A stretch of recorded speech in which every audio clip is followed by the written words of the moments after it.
Wait, before you scroll past this video, you need to understand something. The Hollywood you think you know is a carefully constructed fantasy. Every smile on the red carpet, every triumphant acceptance speech, every glamorous premiere photograph, all of it designed to hide what happens when the cameras stop rolling and the applause fades into silence. Now I'm going to reveal what Hollywood has spent a century trying to bury. Behind the golden gates and palm-lined boulevards, there exists a graveyard of broken dreams where some of the brightest stars in entertainment history ended their days not in luxury penthouses, but in forgotten rooms, abandoned buildings, and charity wards. These weren't failures. These weren't nobodies. These were the faces you recognized, the voices you loved, the performers who made millions weep and cheer. You believed their success was permanent, didn't you? You thought talent and fame guaranteed security. Forget everything you assumed about the Dream Factory. The truth waiting for you is darker than any film noir, more brutal than any tragedy ever scripted. This isn't about bad luck or poor choices. This is about a machine that consumes human beings and spits out cautionary tales. The final story will send shivers down your spine. But before we descend into Hollywood's basement, where the skeletons are kept, you need to prepare yourself for what you're about to discover. Each name on this list represents not just a career that collapsed, but a human being who went from commanding millions to dying alone with nothing. But before we get to the first name, don't forget to subscribe to the channel and like the video. You're going to want to remember where you were when you learned the truth. The year was 1969. And London was preparing to say goodbye to summer. In a rented house on Cadogan Lane in the fashionable Belgravia district, a woman sat alone in a bathroom. She was 47 years old. 3 decades earlier, she had been the most recognizable face in the world, a girl from Kansas who conquered Oz and captured the hearts of millions. Now, Judy Garland could barely afford the rent on the modest flat where she would take her last breath. But when Frances Ethel Gum first walked through the gates of Metro-Goldwyn-Mayer at 13 years old, the studio saw a money-printing machine wrapped in a child's body. They gave her a new name, new teeth, new everything except the one thing she needed: protection. The executives at MGM had a system, refined over years of manufacturing stars. They fed her amphetamines to keep her energized during 18-hour shooting days. They gave her barbiturates to bring her down when the cameras stopped. By the time she was 15, Judy Garland was chemically dependent, her natural rhythms replaced by whatever combination of pills the studio doctors prescribed. The Wizard of Oz made her immortal in 1939, but immortality doesn't pay the bills. MGM paid Garland $500 per week, while the film generated millions. The studio owned her contract, owned her image, owned her time. When she gained weight, they called her an ugly duckling and put her on a starvation diet. When she couldn't sleep, they gave her more pills. When she couldn't wake up, they gave her different pills. The machine was efficient, and Garland was the product being manufactured. By the 1950s, the cracks were showing. 5 marriages, 3 children, and decades of substance dependency had taken their toll. Financial troubles mounted as quickly as the pill bottles. According to available records, Garland discovered she owed the Internal Revenue Service approximately $500,000, the equivalent of over $4 million in today's currency. The money had vanished, siphoned away by managers, agents, ex-husbands, and her own inability to manage what the studio had never taught her to control. The 1960s brought a desperate scramble for survival. Garland signed one of the largest television deals in history, a reported $24 million contract for The Judy Garland Show on CBS. The series lasted 1 season, 26 episodes, before cancellation. She returned to the concert stage, but her performances had become unpredictable. In some cities, audiences waited hours while Garland, medicated and anxious, tried to gather the courage to walk on stage. In Australia in 1964, she arrived over an hour late and faced such severe heckling that she left the stage early, later describing the treatment as brutish. By December 1968, Judy Garland was performing in London nightclubs for relatively modest pay compared to the height of her career. Only a few years earlier, She had been celebrated for sold-out performances at major venues such as Carnegie Hall. Observers from that period noted that years of intense work, health struggles, and personal difficulties had taken a visible toll on her physical condition and voice. In March 1969, she married nightclub manager Mickey Deans, her fifth husband. On June 22, 1969, Garland was found unresponsive in the bathroom of her London home. The coroner later determined that her death resulted from an accidental overdose of barbiturates. Medical reports indicated that the medication had been taken over a period of time rather than in a single instance. At the time of her passing, her estate was estimated at approximately $40,000, a small amount compared to the millions she had earned during her career, much of which had been affected by debts and financial obligations. Her story is often cited as an example of how early fame and long-term personal pressures could lead to financial and personal instability in the classic Hollywood era. A similar pattern of financial decline can be seen in the later life of Mickey Rooney, although his story unfolded over many decades. During the late 1930s and early 1940s, Rooney was one of Hollywood's biggest stars and at one point the highest-paid actor in the industry. He became widely known through the Andy Hardy films and a series of successful musicals, including collaborations with Judy Garland. At the peak of his career, he was among the most popular box office attractions in the world. Rooney began performing at a very young age, growing up in a family of entertainers and entering film as a child actor. His early success brought both financial reward and intense professional pressure. As he grew older, however, changing industry trends and shifting audience expectations made leading roles more difficult to secure. Although he continued working consistently, his income became less stable over time. Financial challenges later emerged due to a combination of personal spending, multiple marriages, and unsuccessful investments. Despite earning millions during his career, Rooney filed for bankruptcy in 1962 and again in 1996. Like many actors of his era, his early contracts did not include residual payments, meaning he did not continue earning income from reruns or later distributions of his films. As work opportunities decreased, maintaining financial stability became increasingly difficult. In his later years, Rooney also spoke publicly about financial exploitation and testified before the United States Senate Special Committee on Aging in 2011, raising awareness about elder financial abuse. His experience highlighted the vulnerability that some aging performers faced when control over finances shifted to others. By the end of his life, the actor who had once earned millions was living on a far more limited income than during his peak years. When Mickey Rooney died on April 6, 2014, at 93 years old, his estate was valued at $18,000, not $18 million, $18,000. His stepson reportedly controlled his finances in the final years, though the full extent of what occurred remains subject to legal interpretation. What is known is that 9 decades of work, hundreds of films, and millions in earnings had been reduced to less than the cost of a modest used car. The Hollywood Reporter later published an investigation suggesting that Rooney died humiliated and betrayed, nearly broke, and often broken. The machine had found another way to destroy its products. Simply let them live long enough to be forgotten, then stand aside while vultures picked the bones clean. Some descents happened slowly, over years of declining opportunities and mounting debts. But Bobby Driscoll's fall was a trapdoor opening beneath him, sudden and complete. One moment, he was Disney's golden boy, the voice of Peter Pan and winner of multiple Academy Awards. The next, he was unemployable, unwanted, and heading toward an ending so bleak that it would take years for anyone to discover what had happened to him. Robert Cletus Driscoll was born in Cedar Rapids, Iowa, in 1937. His family moved to California when he was young, and through a chance connection, a barber whose son worked in films, Bobby landed his first audition at age 5. He won the role and began a meteoric rise.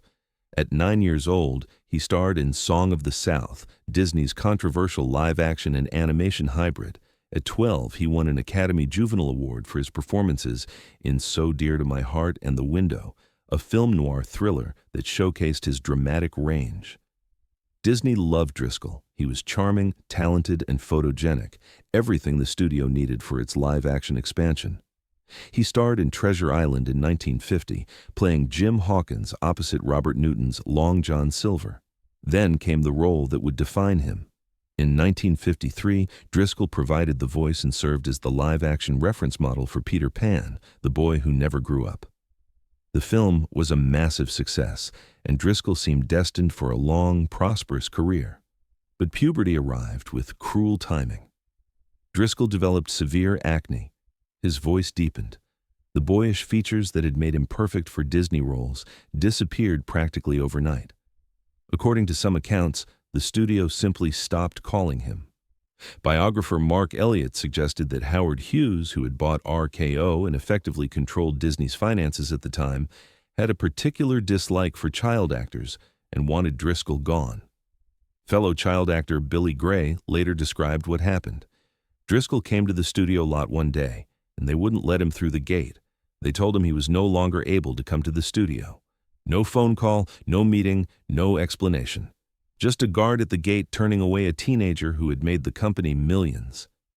Driscoll tried to transition to adult roles, but Hollywood had branded him as Disney's kid, and that label proved impossible to escape.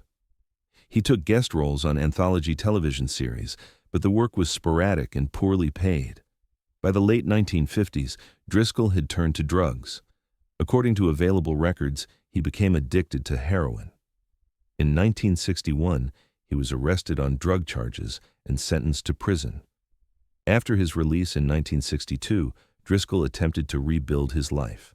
He married, had children, and tried to find work, but his criminal record preceded him everywhere he went. No studio would hire a former child star with a conviction for narcotics. He moved to New York City in 1965, hoping for a fresh start. He spent time in Andy Warhol's factory, the avant-garde art scene in Greenwich Village, but even that couldn't provide sustainable income. His funds depleted, his family estranged, Driscoll drifted into the city's margins. On March 30, 1968, two boys playing in an abandoned tenement building on East 10th Street in the East Village discovered a body. The man was lying on a cot surrounded by empty beer bottles and religious pamphlets. A medical examination determined that death had resulted from heart failure caused by advanced atherosclerosis, a condition associated with long-term drug use. There was no identification on the body. Police canvassed the neighborhood with photographs, but no one could identify the deceased. The body was classified as John Doe and buried in an unmarked grave in Potter's Field on Hart Island, New York City's burial ground for the unclaimed and unknown.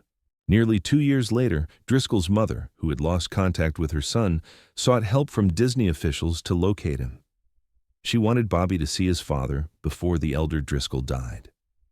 Disney cooperated, and through a fingerprint match with the New York City Police Department, the John Doe from the East Village tenement was identified as Bobby Driscoll, former child star, Academy Award winner, and voice of Peter Pan. He was 31 years old when he died alone in that abandoned building. His body remains on Hart Island to this day, in an unmarked pauper's grave. The boy who never grew up had become the man nobody remembered. Buried without ceremony or recognition, his decades-old films still generating revenue for the company that had discarded him. If Driscoll's story illustrated what happened when the spotlight moved on, the next name on this list would show what happened when talent was eclipsed by self-destruction. Cliff Edwards never looked like a star. He stood 5 feet 6 inches tall, possessed an average build, and lacked the chiseled features that Hollywood traditionally celebrated. But when Edwards opened his mouth to sing, something magical emerged. His voice had a 3-octave range, a pure tenor quality that could shift from jazzy improvisation to heartfelt balladry. In the 1920s and early 30s, he was one of the most popular entertainers in America, known affectionately as Ukulele Ike. Born in Hannibal, Missouri in 1895, Edwards left school at 14 and began singing in saloons for tips. He taught himself to play the ukulele because it was the cheapest instrument in the music store, and he developed a unique style of vocalization he called ephon, a technique that produced sounds similar to a kazoo using only his voice. By the time he reached vaudeville, Edwards was a sensation. In 1929, he introduced the song "Singin' in the Rain" in the Hollywood Review of 1929, years before Gene Kelly would make it iconic. The transition to sound films should have made Edwards even wealthier. He appeared in numerous MGM musicals, often playing the wisecracking best friend or comic sidekick. He worked alongside Buster Keaton, with whom he shared not just screen time, but a fondness for hard drinking and late nights. Edwards made good money, very good money, during the Depression when most Americans struggled. But Edwards was constitutionally incapable of holding on to wealth. He married 3 times, each marriage ending in expensive divorce settlements. Court records indicate that most of his income went to alimony payments for his ex-wives. Edwards also gambled compulsively, betting on horses, cards, and anything else that offered odds. He drank heavily, transitioned to harder substances including cocaine and morphine, and maintained a lifestyle that required constant cash flow. Between 1930 and the early 1940s, Edwards declared bankruptcy 4 times. But in 1940, something happened that would grant Edwards a form of immortality he could never have anticipated. Walt Disney was casting voices for Pinocchio, and they needed someone to play Jiminy Cricket, the wooden puppet's conscience. Edwards was the 37th person auditioned. When Walt heard Edwards's voice, ebullient, warm, with just a hint of a Midwestern drawl, he reimagined the entire character. Jiminy Cricket had originally been conceived as pompous and stuffy. Edwards's performance made him lovable, energetic, and unforgettable. Edwards introduced "When You Wish Upon a Star" in Pinocchio, and that song became Disney's anthem, played at the opening of television shows, theme parks, and countless promotional materials. The purity of Edwards's final note on the word "true" became one of the most recognizable moments in film history. He also voiced the head crow in Dumbo, singing "When I See an Elephant Fly," and appeared as Jiminy Cricket in multiple Disney productions over the following decades. But the Disney work, while steady, wasn't lucrative enough to offset Edwards' debts and dependencies. By the 1950s, Edwards was in poor health and serious financial trouble. According to people who worked with him at Disney during this period, the studio created work for Edwards that they didn't necessarily need, essentially providing charity to keep him employed. Jimmy Johnson, who managed Disneyland Records, later recalled, "Cliff was declining right before our eyes. I made some work for him on records which we really didn't need." Edwards appeared on the Mickey Mouse Club, performing for the Mouseketeers, including a young Annette Funicello. He continued voicing Jiminy Cricket for various Disney projects and commercials, but the money slipped through his fingers as quickly as it arrived. Alimony, gambling debts, substances, back taxes, the bills never stopped, and Edwards's ability to earn never quite matched his ability to spend. In his final years, Edwards's health deteriorated significantly. Decades of heavy smoking, alcohol consumption, and drug use had ravaged his body. According to available information, Disney arranged for Edwards to be placed in a nursing home where his care could be managed. On July 17, 1971, Cliff Edwards died at age 76. The man whose voice had introduced one of the most beloved songs in American popular culture, whose recordings had sold millions, whose performances had entertained generations, died with virtually nothing to his name. Disney paid for his funeral. Without that intervention, it remains unclear what would have happened to Edwards's remains.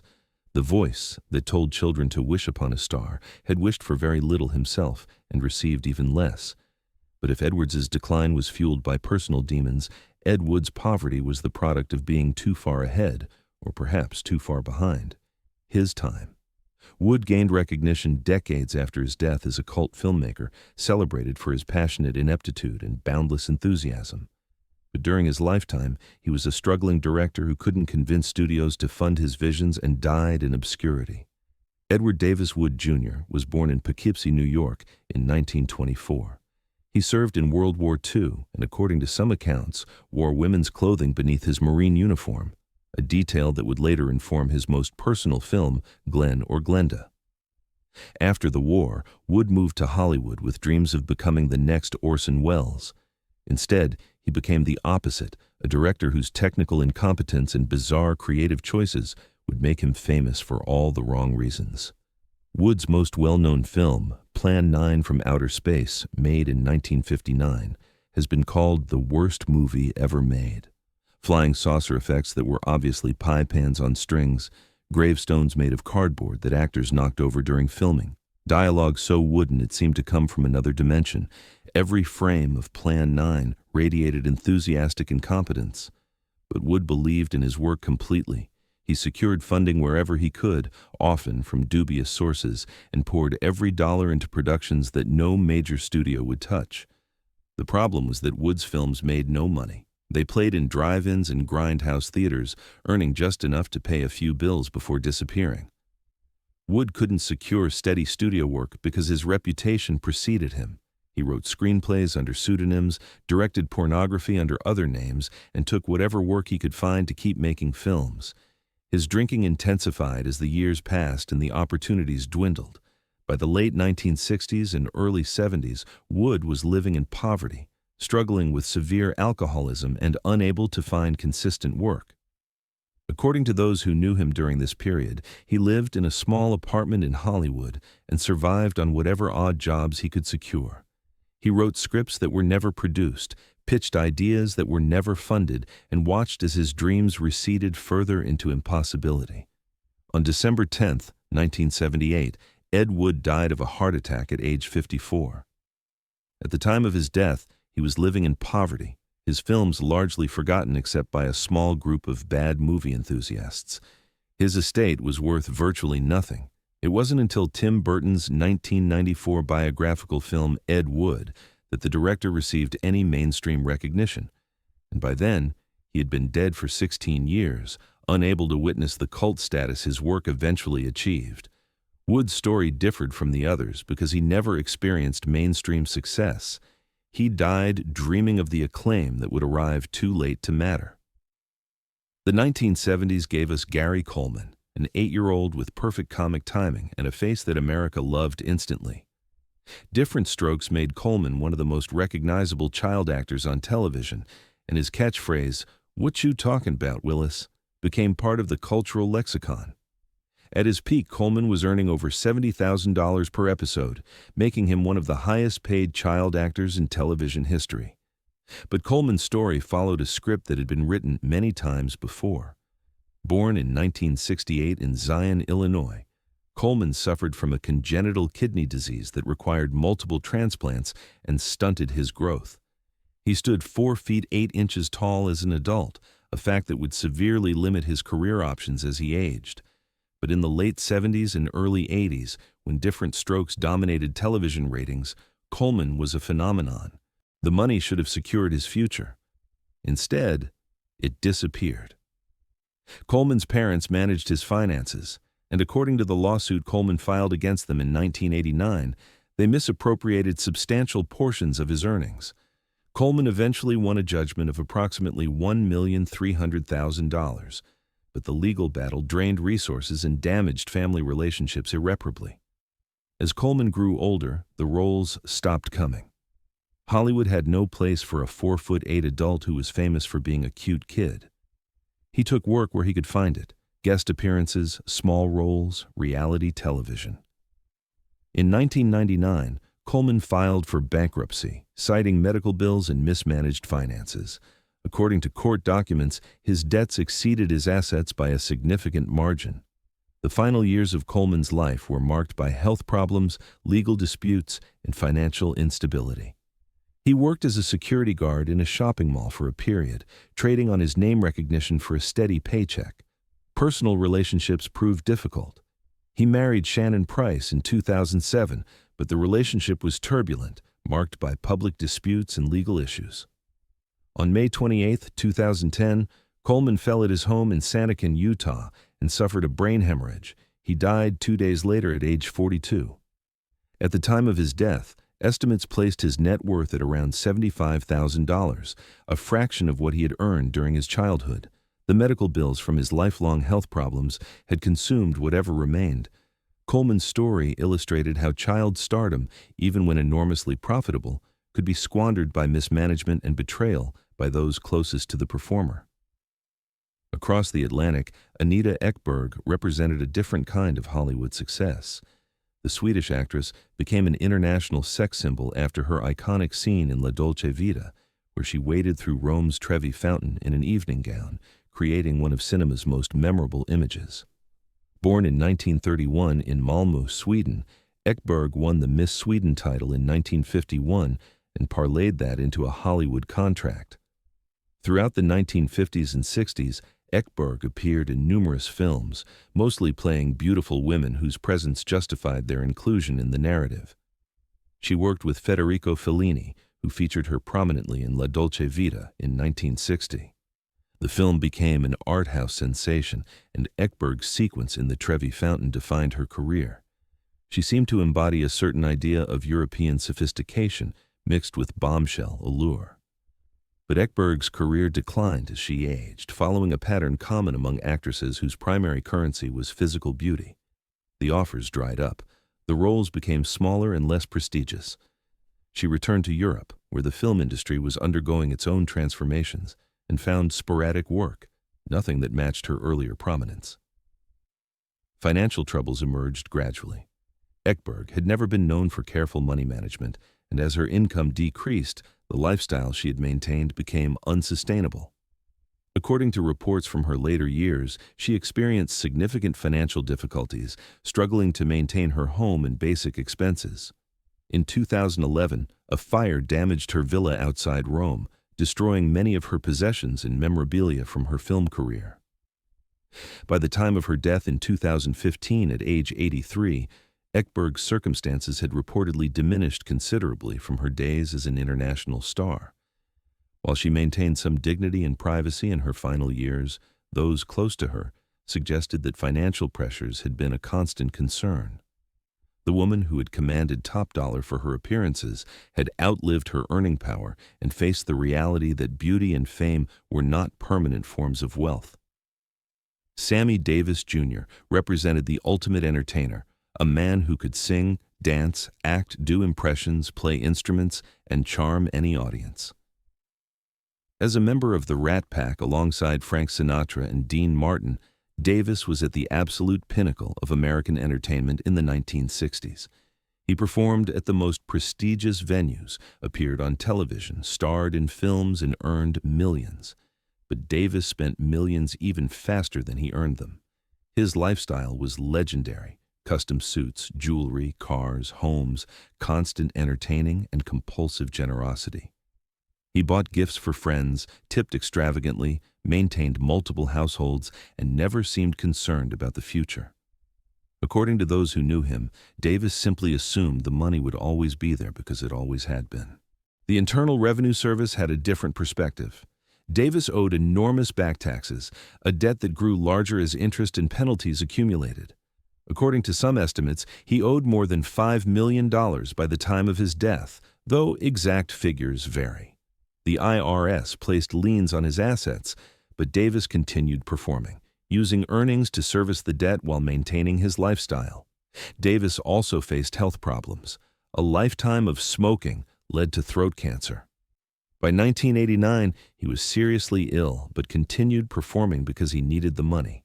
His final concerts were heartbreaking affairs, a once vibrant performer struggling through songs, his voice ravaged by disease, his energy depleted.